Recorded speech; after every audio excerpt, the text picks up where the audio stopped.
Hi, Jamie with UK Extension, and we're out in the perennial garden looking at a lot of mid to late summer flowering things. After the spring flush, a lot of perennials finish blooming and there's not that big mess of color throughout July and August that there is in May and June. So things that bloom in this window are valuable additions. We're talking about sedums today, and this is such a huge family of plants. I've got 2 examples here. There's dozens, if not hundreds. This is an upright form, probably bred from Sedum spectabile. This would be a relative of the autumn joy and those other vertical ones, but there's so much new sedum breeding happening, there's new varieties hitting the market.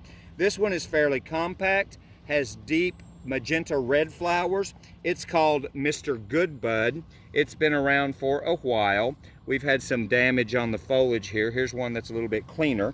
It's just starting to come into flower.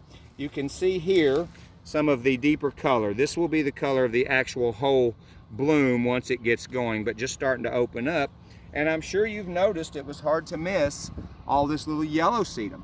There are numerous low spreading ground cover type sedums, and I shouldn't say ground cover because low plants tend to feature a lot of weeds when they're ground covers, but they're great in planters. They're great in low water areas.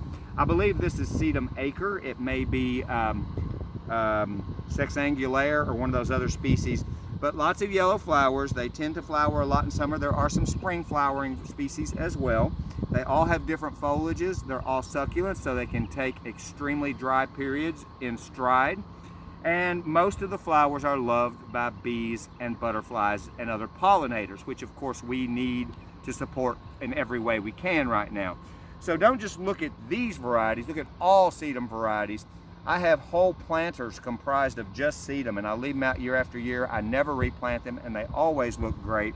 Look at all the different sedums, S-E-D-U-M, and see if you can't find something a little fun and maybe more Dr. Seuss-like to go in your garden.